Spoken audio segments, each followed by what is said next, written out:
Film की शुरुआत में ही हमें एक ऐसी अर्थ दिखाई जाती है जिसका अंत धीरे धीरे सूरज की तरफ बढ़ रहा है। साइंटिस्ट्स को पता चल चुका है कि अगर जल्दी कुछ नहीं किया गया तो आने वाले सालों में सूरज पूरी अर्थ को निगल जाएगा। अब इंसानों के पास सिर्फ दो रास्ते हैं, या तो पूरी अर्थ को ही सोलर सिस्टम से बाहर खींच कर ले जाया जाए या फिर पूरी ह्यूमैनिटी हमेशा के लिए खत्म हो जाए। लेकिन जब अर्थ को बचाने का यह सबसे बड़ा मूविंग माउंटेन प्रोजेक्ट शुरू होता है, तभी कुछ लोग डिजिटल लाइफ के चक्कर में इसे रोकने के लिए पूरी दुनिया पर हमला कर देते हैं। कहानी फ्यूचर की अर्थ से शुरू होती है। यहाँ साइंटिस्ट को पता चल चुका है कि सूरज धीरे धीरे अपना साइज बढ़ा रहा है। उसकी हीट पहले से ज्यादा डेंजरस हो चुकी है। अर्थ के अलग अलग इलाकों में आग, सूखा, फ्लड्स और मौसम की बड़ी प्रॉब्लम्स आने लगी हैं। साइंटिस्ट पूरी दुनिया को वार्निंग देते हैं कि अगर सूरज इसी स्पीड से आगे बढ़ता रहा तो लगभग 100 साल बाद अर्थ को निगल जाएगा और 300 साल बाद पूरा सोलर सिस्टम ही खत्म हो सकता है। इस डेंजर से बचने के लिए यूनाइटेड अर्थ गवर्नमेंट यानी UEG एक इम्पॉसिबल लगने वाला प्रोजेक्ट शुरू करती है। इस प्रोजेक्ट का नाम है मूविंग माउंटेन प्रोजेक्ट। प्लान ये है कि अर्थ पर हजारों मैसिव इंजन्स लगाए जाएंगे। ये इंजन्स अर्थ को उसके ऑर्बिट से बाहर निकालेंगे और धीरे धीरे उसे सोलर सिस्टम से दूर ले जाएंगे ताकि ह्यूमंस सूरज से बच सकें। लेकिन इतनी बड़ी प्लानिंग सुनकर दुनिया के लोग दो हिस्सों में बंट जाते हैं। कुछ लोग मानते हैं कि यही ह्यूमैनिटी को बचाने का आखिरी चांस है। वहीं दूसरी तरफ बहुत सारे लोग प्रोटेस्ट करने लगते हैं। उनका कहना है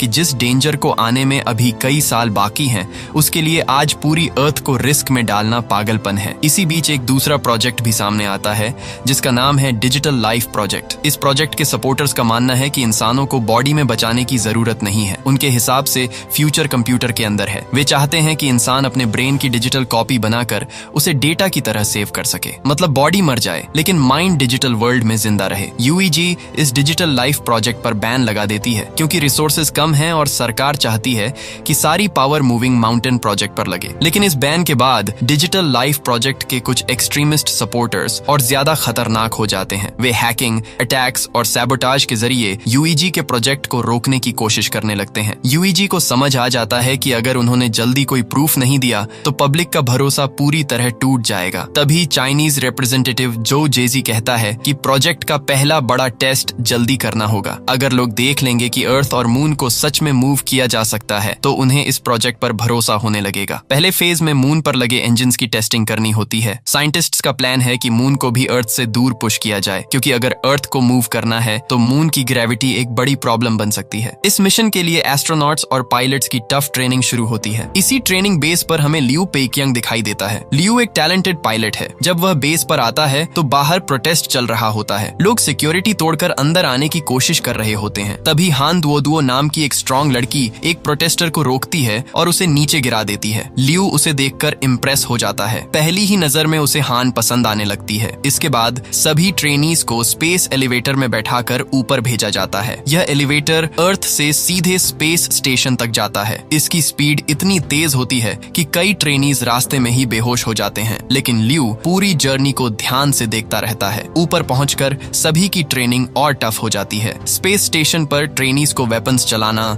जीरो ग्रेविटी में मूवमेंट करना, इमरजेंसी फाइट करना और एलिवेटर ट्रैवल हैंडल करना सिखाया जाता है। हर दिन मेडिकल टेस्ट्स, एक्सरसाइजेस और ड्रिल्स होते हैं। इसी दौरान लियू और हान एक दूसरे के करीब आने लगते हैं। दोनों साथ में ट्रेनिंग करते हैं, एक दूसरे को सपोर्ट करते हैं और धीरे धीरे उनके बीच प्यार हो जाता है। एक दिन लियू गार्ड को सिगरेट देकर अंदर फ्लावर्स ले आता है। वह हान को फ्लावर्स देकर प्रपोज करता है। हान बाहर से स्ट्रिक्ट दिखती है लेकिन अंदर से खुश होती है। यह उनकी लाइफ का छोटा सा हैप्पी मोमेंट होता है। लेकिन इसी दिन पूरी सिचुएशन अचानक बदल जाती है। बेस पर एस्ट्रोनॉट्स का एक नया बैच आता है। शुरुआत में सब नॉर्मल लगता है, लेकिन कुछ देर बाद सिस्टम में गड़बड़ी शुरू हो जाती है। बेस के अंदर मौजूद मिलिट्री ड्रोन्स अपने हैंगर्स से बाहर आने लगते हैं। इंजीनियर समझ जाते हैं कि ड्रोन्स हैक हो चुके हैं। ये डिजिटल लाइफ प्रोजेक्ट के हैकर्स का अटैक था। ये अटैक सिर्फ बाहर से नहीं था। एलिवेटर के अंदर भी कुछ लोग मौजूद थे जो असली एस्ट्रोनॉट्स नहीं बल्कि इनसाइडर्स और ट्रेटर्स थे। उन्होंने अंदर से सिक्योरिटी तोड़ने की प्लानिंग की थी। मतलब बाहर हजारों hacked military drone suicide attack कर रहे थे और एलिवेटर के अंदर गद्दार लोग ट्रेनीज को कंट्रोल कर रहे थे। हैक्ड ड्रोन्स स्पेस स्टेशन और एलिवेटर पर कमिकाज़े अटैक शुरू कर देते हैं। वे खुद को मिसाइल्स की तरह इस्तेमाल करके स्टेशन से टकराने लगते हैं। बेस पर आग लग जाती है, बिल्डिंग्स डैमेज होने लगती हैं। पायलट्स ड्रोन्स को रोकने की कोशिश करते हैं, लेकिन ड्रोन्स UEG के अपने सिस्टम का हिस्सा थे। सिस्टम ऐसे डिजाइन था कि अपने ड्रोन्स पर डायरेक्ट अटैक करना मुश्किल हो जाता है। एलिवेटर के अंदर ट्रेटर्स सभी ट्रेनीज की IDs छीन लेते हैं। वे डोर्स लॉक कर देते हैं और सीट्स को बंद कर देते हैं ताकि कोई उठ न सके। जो भी विरोध करता है उसे बुरी बुरी तरह पीटा जाता है। लियू किसी तरह अपनी सीट से निकलता है। वह अपने ग्लासेस की हेल्प से लॉक स्क्रीन पर हीट डालता है और डोर खोल देता है। डोर के दूसरी तरफ उसे अपना साथी घायल हालत में मिलता है। लियू का गुस्सा बढ़ जाता है और वह ट्रेटर्स से भिड़ जाता है। फाइट के दौरान एक ट्रेटर नीचे गिरकर मर जाता है। लियू फायर एक्सटिंग्विशर उठाकर दूसरे आदमी के पीछे जाता है। उसी समय बाहर ड्रोन्स एलिवेटर पर मिसाइल अटैक कर रहे होते हैं। बेस के साइंटिस्ट्स 550C नाम के पावरफुल क्वांटम कंप्यूटर की हेल्प से सिस्टम वापस कंट्रोल में लेने की कोशिश करते हैं। जैसे ही सिस्टम रिकवर होता है, हैक्ड ड्रोन्स नीचे गिरकर ब्लास्ट होने लगते हैं। साइंटिस्ट्स एलिवेटर को वापस नीचे खींचने लगते हैं, लेकिन एलिवेटर के अंदर अभी भी डेंजर बाकी है। हान मैकेनिकल आर्म की हेल्प से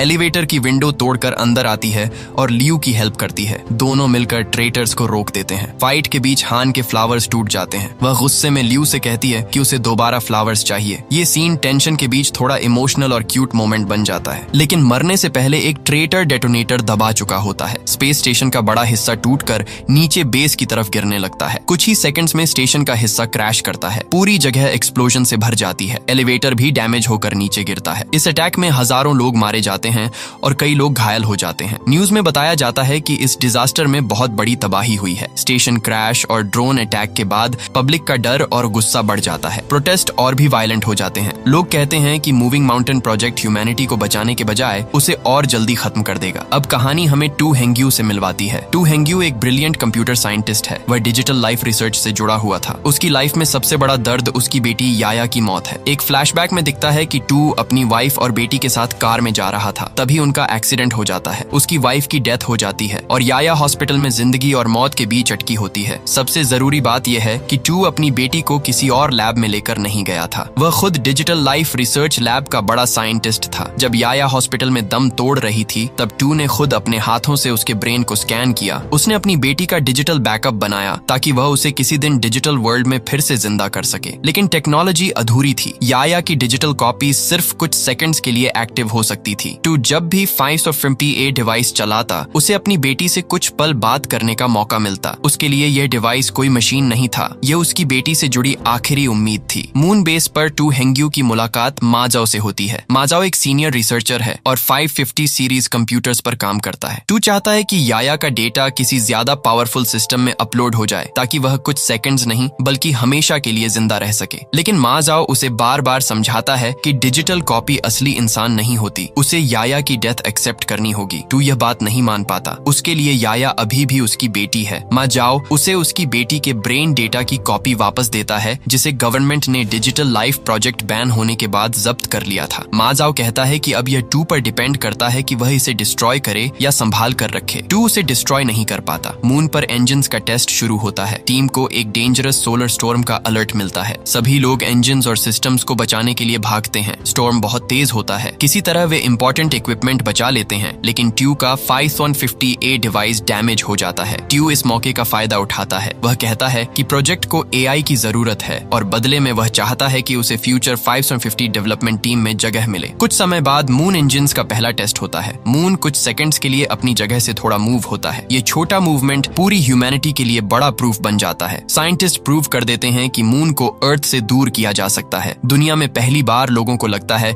कि मूविंग माउंटेन प्रोजेक्ट सच में काम कर सकता है। फिर अर्थ इंजन्स का टेस्ट होता है। जब इंजन्स एक्टिवेट होते हैं तो कुछ समय के लिए स्क्रीन्स ब्लैक हो जाती हैं। लोगों को लगता है कि टेस्ट फेल हो गया, लेकिन तभी जमीन हल्की सी हिलती है। दूर आसमान में ब्राइट लाइट दिखाई देती है। साइंटिस्ट कंफर्म करते हैं कि अर्थ सच में अपनी जगह से थोड़ा शिफ्ट हुई है। यह न्यूज पूरी दुनिया में उम्मीद जगा देती है। साल गुजरते हैं। UEG मैसिव इंजन्स बनाता रहता है। अंडरग्राउंड सिटीज भी तैयार होने लगती हैं, क्योंकि फ्यूचर में अर्थ की सरफेस पर रहना बहुत डेंजरस होने वाला था। लेकिन हर किसी को अंडरग्राउंड सिटी में जगह नहीं मिल सकती। पासेस लिमिटेड हैं। इसी वजह से लोगों में डर और टेंशन बना रहता है। अर्थ की हालत भी तेजी से बिगड़ रही है। ग्लोबल इंटरनेट बंद हो चुका है। दिन का सिस्टम बदलने लगा है। 24 आवर्स की जगह टाइम साइकिल लंबी हो रही है। रेडिएशन बढ़ रही है। फ्लड्स और एक्सट्रीम वेदर से सिटीज टूट रही हैं। कैंसर जैसी डिजीजेस बढ़ रही हैं। ह्यूमैनिटी बच तो रही है, लेकिन बहुत भारी कीमत देकर। लियू पेकियांग और हान दुओ शादी कर लेते हैं। उनका एक बेटा होता है, लेकिन उनकी लाइफ खुश नहीं है, क्योंकि उनके बेटे को अंडरग्राउंड सिटी का पास नहीं मिला है। इसी बीच हान को कैंसर हो जाता है। लियू अंदर से टूट रहा होता है, लेकिन उसे पता है कि अगर वह मिशन ज्वाइन करता है तो शायद उसके बेटे को अंडरग्राउंड सिटी में जगह मिल सकती है। अब कहानी 2008 में आती है। मेन टाइमलाइन से 28 साल आगे का लीप आ चुका है और स्पेस एलिवेटर अटैक को भी कई साल साल बीत चुके हैं। ल्यू अब एक सीनियर पायलट बन चुका है। वह स्पेस मिशन के इंटरव्यू के लिए पहुंचता है। ये इंटरव्यू कोई इंसान नहीं लेता। ल्यू एक वन वे मिरर के सामने बैठता है। मिरर के ऊपर एक गोल उड़ती हुई आंख जैसा कैमरा लगा होता है। यही पाइंट्स ऑफ 50W है,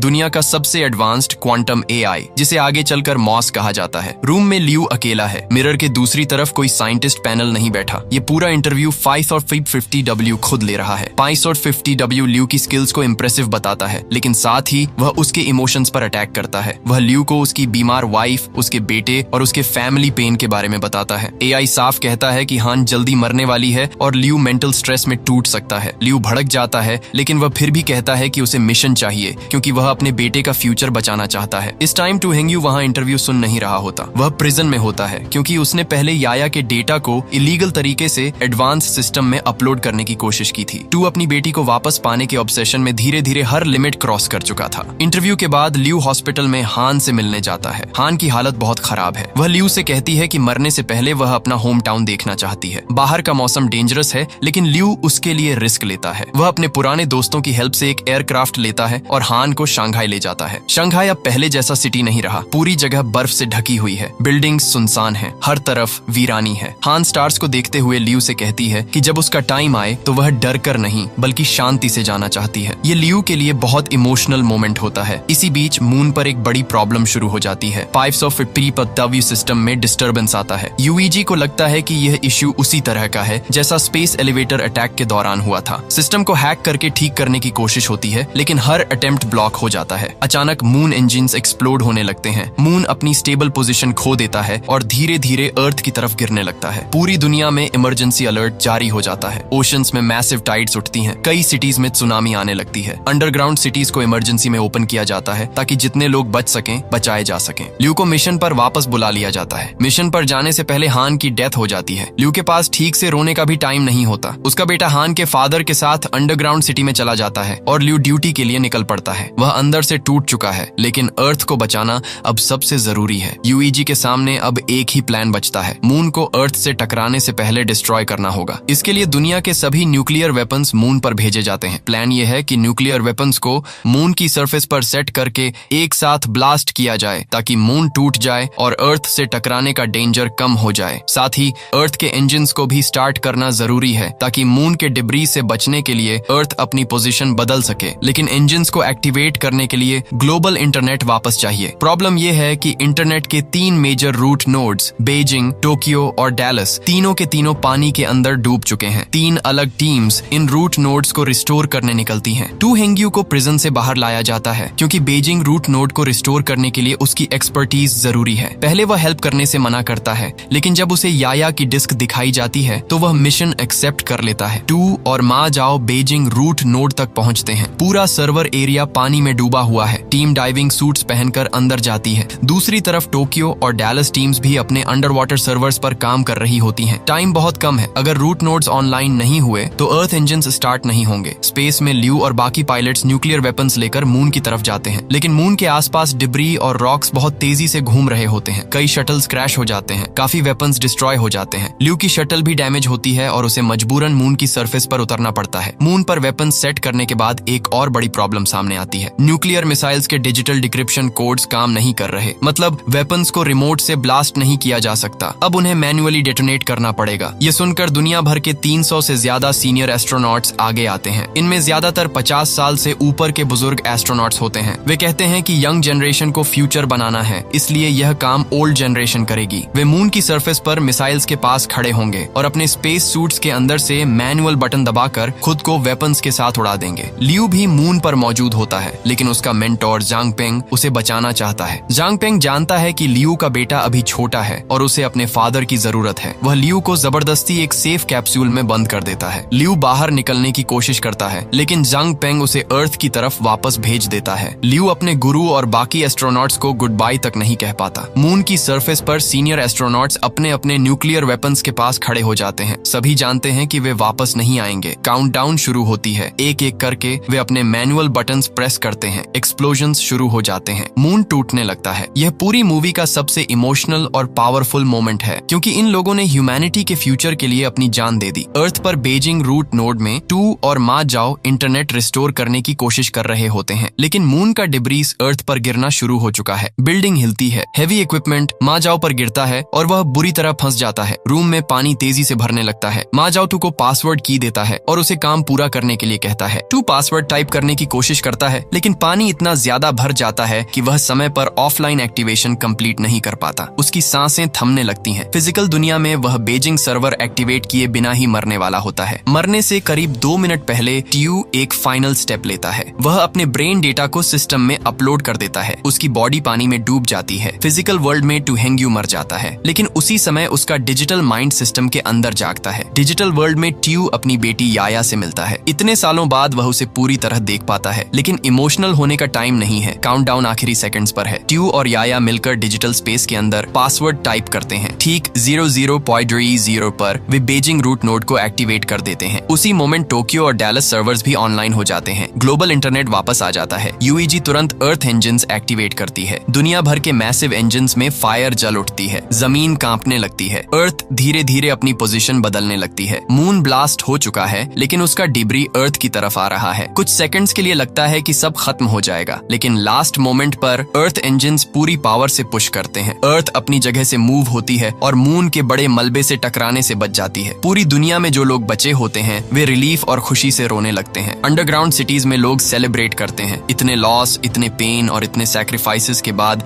ह्यूमैनिटी एक बार फिर बच जाती है। लियू अपने कैप्सूल से अर्थ को मूव होते हुए देखता है। वह जल्दी से वीडियो रिकॉर्ड करता है ताकि कभी अपने बेटे को दिखा सके कि उसकी मदर, उसके गुरु और हजारों लोगों के सैक्रिफाइस की वजह से अर्थ बची थी। ये सीन लियू के अंदर के पेन और प्राइड दोनों को दिखाता है। दूसरी तरफ टू और याया का डिजिटल डेटा 550W सिस्टम के अंदर मर्ज हो जाता है। 550W अब सिर्फ एक मशीन नहीं लगता, उसमें इंसानी मेमोरीज, इमोशंस और कुछ ऐसा रहस्य छिपा है जो फ्यूचर में बहुत बड़ा रोल निभा सकता है। फिल्म 7 साल आगे बढ़ती है। अर्थ फिर से स्टेबल 24 आवर सिस्टम के करीब आ चुकी है। जो जेजी अब रिटायर्ड है और उसकी असिस्टेंट यूईजी में उसकी लेगेसी आगे बढ़ा रही है। मून का डेंजर खत्म हो चुका है, लेकिन ह्यूमैनिटी की जर्नी अभी खत्म नहीं हुई। मूविंग माउंटेन प्रोजेक्ट का सेकंड फेज शुरू हो चुका है। अब अर्थ को जुपिटर के पास से गुजरना है ताकि उसकी ग्रेविटी की हेल्प से अर्थ सोलर सिस्टम से और दूर जा सके। इंजन्स को मॉनिटर करने के लिए एक नया स्पेस स्टेशन बनाया गया है। इस स्पेस स्टेशन का इंचार्ज